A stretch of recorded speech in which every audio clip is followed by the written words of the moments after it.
देख लो, ये है पूरा संगम का एरिया। ये है भाई कुंभ नगरी। तो देख लीजिए, ये है 14 रत्न द्वार और ये 14 रत्न समुद्र मंथन के समय निकला था। भाई देख लो, ये है संगम का एरिया। तो इसके आसपास आपको कोई भी जगह नहीं मिलेगी रुकने के लिए। तो भाई ऐसे यात्री आ रहे हैं और भाई ऐसे चढ़ रहे हैं। भाई देख लो, शास्त्री ब्रिज पे जाने के लिए यहाँ पे एक फोल्डिंग मिलता है और गद्दे रजाई भी मिलते हैं। तो मात्र 100 रुपये लगता है। संगम स्नान करने के लिए आ सकते हैं तो यहाँ पर आप निःशुल्क में प्रसाद ले सकते हैं, भंडारा ले सकते हैं। स्नान करने के लिए आते हैं तो यहाँ पे रुकते हैं, तो आप भी यहाँ पे स्टे कर सकते हो। पवित्र त्रिवेणी संगम, तो कर लीजिए दर्शन। ये है भाई संगम नोज। तो यहीं पे है भाई तीनों नदियों का संगम। ये मार्ग आ रहा है प्रयागराज रेलवे स्टेशन से और यहाँ से प्रयाग जंक्शन की दूरी है लगभग 8 किलोमीटर और रामबाग रेलवे स्टेशन की दूरी है 4 किलोमीटर। और इसके सामने ही आपको 14 रत्न द्वार देखने को मिलेगा। तो सामने आप देख सकते हैं, ये है 14 रत्न द्वार और ये 14 रत्न समुद्र मंथन के समय निकला था। तो अभी चलते हैं और आपको बताते हैं संगम क्षेत्र में रुकने की व्यवस्था कहाँ है, लंगर की व्यवस्था कहाँ है। अगर आप 3 फरवरी को यहाँ पर आते हैं शाही स्नान के दिन, अमृत स्नान की दिन, तो आपको क्या क्या दिक्कतों का सामना करना पड़ेगा वो मैं सारी चीज़ें बताऊँगा। सबसे पहली दिक्कत तो भाई यहाँ रुकने की दिक्कत है, क्योंकि आपको पूरे संगम क्षेत्र में कहीं भी रुकने की व्यवस्था नहीं मिलेगी। और यहाँ पे भाई लंगर हैं, दो तीन लंगर है, वो भी मैं आपको दिखा दूँगा जो परमानेंटली चलते हैं। और एक जगह है रुकने की, वो भी मैं आपको दिखा देता हूँ इसी वीडियो के माध्यम से। तो जैसे ही आप 14 रत्न द्वार को पार करोगे तो 14 रत्न द्वार पार करते ही आपको लेफ़्ट साइड में जन आश्रय स्थल देखने को मिलेगा। तो अभी मैं दिखाता हूँ, यहाँ पे आप 100 रुपये में स्टे कर सकते हो।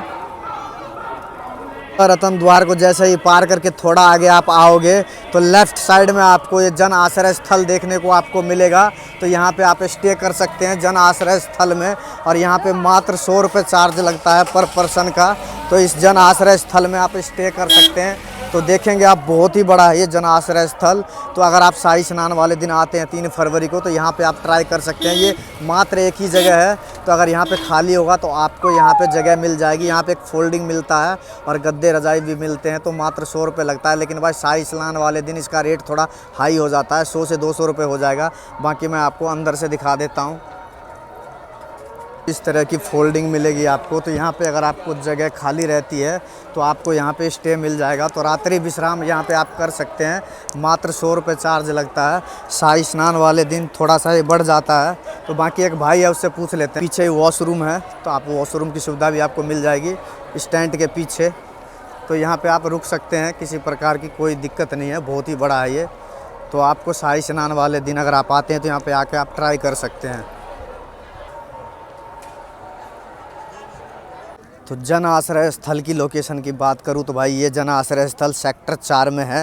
अगर आप 14 रत्न द्वार से आते हैं तो आपको आते ही दिख जाएगा, लेफ़्ट में ही है जन आश्रय स्थल। अगर आप कच्छप द्वार से आते हैं तो कच्छप द्वार के बाद आता है नंदी द्वार। तो नंदी द्वार जैसे आप क्रॉस करोगे तो लेफ़्ट में रास्ता है। आपको आते नंदी द्वार पे आते आप लेफ़्ट में देखोगे तो आपको जन आश्रय स्थल देखने को मिल जाएगा। और संगम से इसकी दूरी होगी लगभग 1 किलोमीटर। संगम घाट से 1 किलोमीटर पीछे है ये। तो अभी मैं आपको ले चलता हूँ संगम घाट पर। और ये रास्ता बिल्कुल पीछे देख रहे हो, ये सीधा संगम ही जाता है।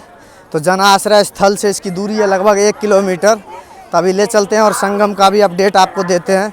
अभी कितनी भीड़ है, कैसा स्नान चल रहा है और भंडारे कहाँ कहाँ पर होते हैं वो भी मैं बताऊँगा। और इस वीडियो में मैं बताऊँगा मंदिर खुला है नहीं खुला है। अभी बज रहे हैं दोपहर के 3 और दोपहर के 3 बजे भी आप देख सकते हैं बहुत सारे यात्री स्नान के लिए जा रहे हैं संगम घाट। और इधर आप देखेंगे भाई ऊँट बैठा हुआ है और इधर चल रही है भाई ऊँट की सवारी। तो इन चीज़ों के लुत्फ़ भी आप उठा सकते हो महाकुंभ के मेले में।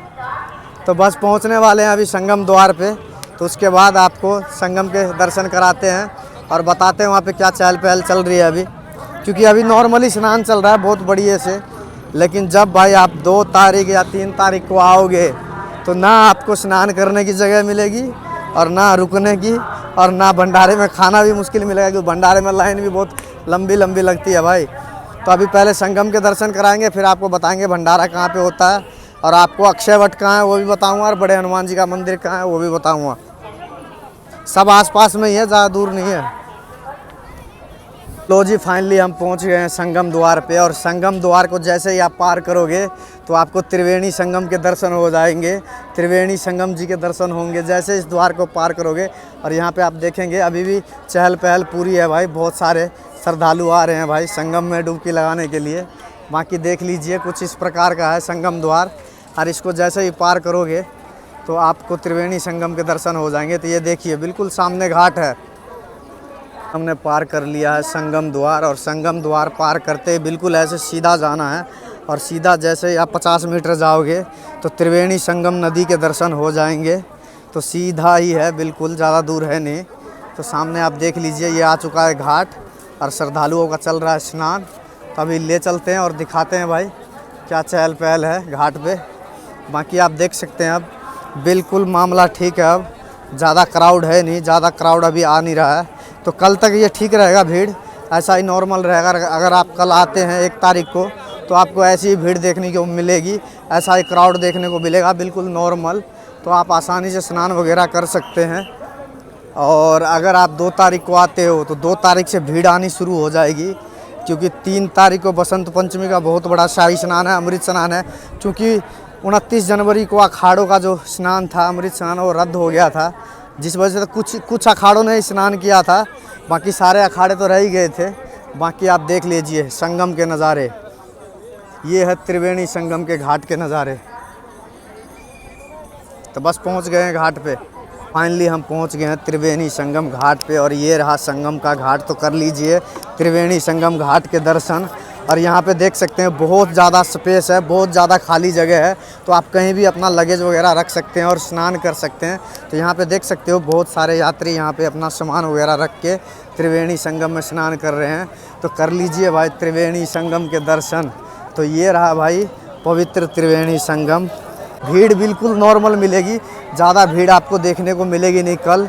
और ये है भाई 31 जनवरी का व्यू। तो देख लीजिए बिल्कुल घाट खाली है। तो अगर आप 1 तारीख तक आ जाते हैं तो 1 तारीख को आपको ज़्यादा भीड़ देखने को मिलेगी नहीं, क्योंकि 2 तारीख से भाई भीड़ आनी शुरू हो जाएगी। 3 को है बसंत पंचमी। बाकी आप देख लीजिए, कर लीजिए संगम के दर्शन।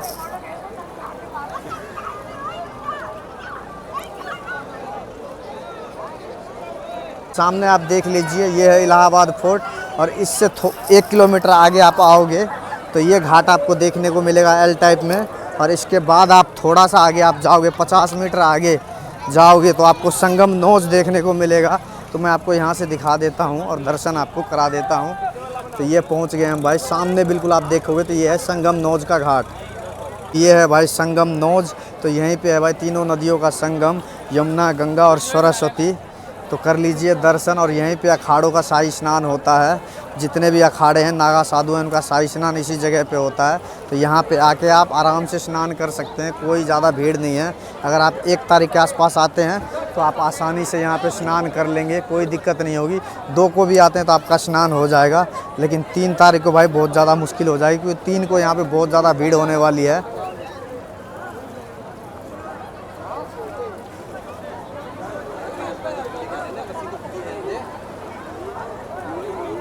देखेंगे बिल्कुल संगम घाट है। और संगम घाट से आप स्नान करके बिल्कुल सीधे आएंगे तो सीधे आपको इलाहाबाद फोर्ट देखने को मिलेगा। तो यहाँ पे आप देखेंगे सामने भाई बिल्कुल सामने इलाहाबाद फोर्ट है। और इसके बराबर में ही आपको सीता रसोई देखने को मिलेगी। तो यहाँ पर भाई निरंतर भंडारे की सेवा चलती रहती है। तो सामने आप देखेंगे तो ये है भाई सीता रसोई। और इस सीता रसोई में भाई 24 घंटे भंडारे की सेवा चलती रहती है। तो सामने आप देख सकते हैं भाई लाइन लगी हुई है श्रद्धालुओं की। तो यहाँ पे भाई 24 घंटे प्रसाद का वितरण चलता रहता है, भंडारे की सेवा चलती रहती है। और इसके अंदर भाई फ्री में आप स्टे कर सकते हो इस भंडारे में। तो यहाँ पे रैन बसेरा भी बनाया गया है इस भंडारे के अंदर, जहाँ पे आप फ्री में रुक सकते हो। आप देख सकते हैं यहाँ भाई प्रसाद का वितरण चल रहा है। तो अगर आप संगम स्नान करने के लिए आ सकते हैं तो यहाँ पर आप निःशुल्क में प्रसाद ले सकते हैं, भंडारा ले सकते हैं। अगर आपको फ्री में रुकना है तो इस भंडारे के अंदर आप फ्री में रुक सकते हैं। सामने आप देखोगे यहाँ पे रैन बसेरा बनाया गया है, जहाँ पे श्रद्धालु जितने भी संगम स्नान करने के लिए आते हैं तो यहाँ पे रुकते हैं। तो आप भी यहाँ पे स्टे कर सकते हो। अगर आपको कहीं भी ऑप्शन नहीं मिले तो यहाँ पे आप आके ट्राई कर सकते हो। अगर आपको यहाँ पे जगह मिले तो यहाँ पे आप रुक सकते हैं। तो सामने मैं दिखा देता हूँ आपको। तो इस जगह पे आप स्टे कर सकते हैं, नाइट स्टे। बहुत अच्छी जगह है भाई ये भंडारे में। आप यहाँ रात्रि विश्राम कर सकते हैं अगर आपको कहीं भी ऑप्शन ना मिले। जब आप आओ शाही स्नान वाले दिन, अमृत स्नान वाले दिन, तो यहाँ पे अगर आपको जगह मिले तो यहाँ पे स्टे कर सकते हैं। भंडारे से थोड़ा सा आगे आप आओगे तो आपको यहाँ पे अक्षय वट का एंट्री गेट देखने को मिलेगा। तो सामने आप देख सकते हैं ये है अक्षय वट का एंट्री गेट। तो यहाँ से आप अक्षय वट के लिए दर्शन के लिए जा सकते हैं। और इसके बाद सामने ही थोड़ा सा आगे, बिल्कुल सीधा थोड़ा सा आगे जाओगे आप 50 मीटर आगे तो बड़े हनुमान जी का मंदिर है। तो बड़े हनुमान जी के मंदिर के भी दर्शन कर सकते हो। अक्षय वट के बिल्कुल सामने ही है एंट्री गेट बड़े हनुमान जी के मंदिर का। तो मैं आपको दिखा देता हूँ। तो सामने आप देखेंगे तो ये सामने आपको दिख रहा है, यही है एंट्री गेट बड़े हनुमान जी के मंदिर का। ये है एंट्री गेट बड़े हनुमान जी मंदिर का।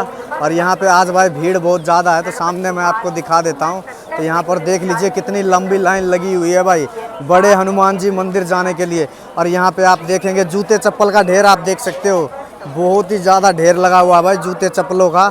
और ये लाइन आप देख लो भाई, बहुत लंबी लाइन लगी हुई है आज के दिन। और इस मंदिर की मैं बात करूँ तो भाई ये दोनों मंदिर अक्षय वट और बड़े हनुमान जी का मंदिर, ये भाई बसंत पंचमी के दिन भाई डिसाइड होगी भीड़ के ऊपर। अगर भीड़ ज़्यादा होती है तो भाई ये दोनों मंदिर बंद रह सकते हैं, खुलने की कोई उम्मीद नहीं है बसंत पंचमी के दिन। बाकी आज ही आप देख लो, आज 31 जनवरी है, कितनी भीड़ है। और यहाँ जूते चप्पल का ढेर भी आप देख सकते हैं।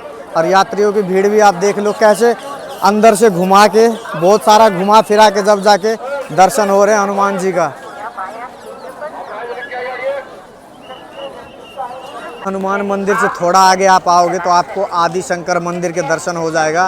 और कुंभ मेला में सबसे सुंदर मंदिर है ये। तो इसका जो एंट्री गेट है वो पीछे है, तो पीछे से इसकी एंट्री होती है दर्शन के लिए।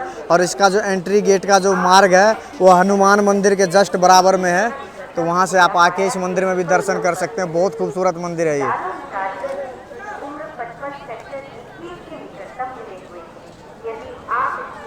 ये है शास्त्री ब्रिज। और ये भाई कुंभ मेला से ये मार्ग आ रहा है और ये मार्ग आपको लेकर जाएगा रेलवे स्टेशन। और ये है शास्त्री ब्रिज।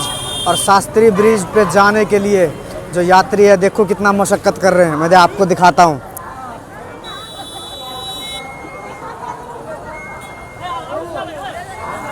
तो भाई ऐसे यात्री आ रहे हैं और भाई ऐसे चढ़ रहे हैं भाई, देख लो शास्त्री ब्रिज पे जाने के लिए। शास्त्री ब्रिज का नज़ारा देखने के लिए देख लो भाई यात्री भाई बिल्कुल जोखिम भरा काम कर रहे हैं। तो अभी ये देख लो, ये है शास्त्री ब्रिज। अभी मैं आ गया हूँ शास्त्री ब्रिज के ऊपर। और शास्त्री ब्रिज के ऊपर से ये कुंभ मेला क्षेत्र कुछ इस प्रकार का दिखता है और बहुत ही भव्य और सुंदर अमेजिंग दिखेगा आपको। तो सामने आप देखेंगे ये है कच्छप द्वार, यहीं से एंट्री होती है संगम के लिए। और संगम की दूरी है यहाँ से कच्छप द्वार से लगभग 1.5 से 2 किलोमीटर की। तो देख लो भाई शास्त्री ब्रिज से कुंभ मेला का नज़ारा आप देख लो, बहुत ही भव्य और सुंदर देखने को मिलेगा आपको शास्त्री ब्रिज से कुंभ मेले का नज़ारा। लीजिए भाई चारों तरफ आपको टेंट ही टेंट नज़र आएगा। और ये नज़ारा है भाई कुंभ मेले का। अगर आप कुंभ मेले में आए तो अगर आपके पास समय मिलता है तो भाई एक बार आप शास्त्री ब्रिज के ऊपर आ जाइए। यहाँ से आपको पूरा कुंभ मेला क्षेत्र बहुत ही सुंदर दिखेगा। और अभी रात्रि होने वाली है, 1 घंटे के बाद रात्रि हो जाएगी, अंधेरा हो जाएगा। और जब लाइटें जलेंगी, जब देखना यहाँ का नज़ारा भाई, गदर नज़ारे देखने को मिलेंगे आपको यहाँ का। तो दोस्तों अगर आप कुंभ मेला में आते हैं तो भाई शास्त्री ब्रिज के ऊपर ज़रूर आना। मेरे को 5-6 दिन हो गए, 5-6 दिन में मैं भाई पहली बार आया हूँ। और भाई ऐसे नज़ारे मैंने भाई नहीं देखे भाई, गदर नज़ारा आपको दिखेगा शास्त्री ब्रिज से। तो ये लोकेशन आप देख लो, पूरा कुंभ मेले का दर्शन आपको हो जाएगा शास्त्री ब्रिज से भाई।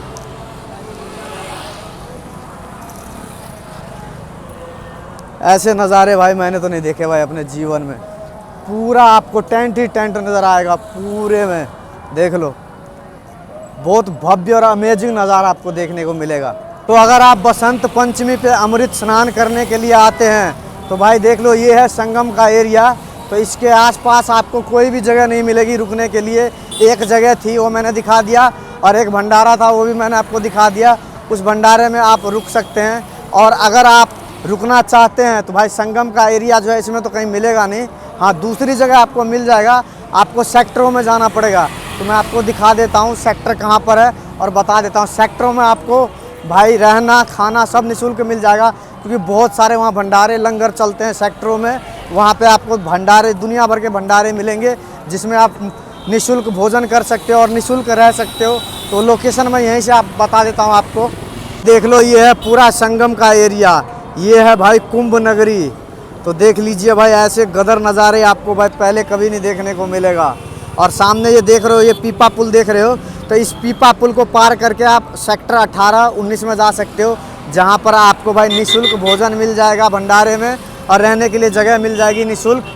तो देख सकते हैं ये है संगम का पूरा एरिया और इसके बराबर में ये गंगा जी बह रही है। तो पीपा पुल पार करके आप सेक्टर में जा सकते हो। सेक्टर 18, 19, 17 इन सेक्टर में आपको भंडारे की सुविधा मिल जाएगी, दुनिया भर का भंडारा मिलेगा। तो अगर आपको संगम में जगह नहीं मिलती है रुकने के लिए तो आप सेक्टरों में जा सकते हो। तो आप सीधा स्नान करके सीधा आना, और सीधा स्नान करके आओगे तो ये पीपा पुल आपको देखने को मिलेगा।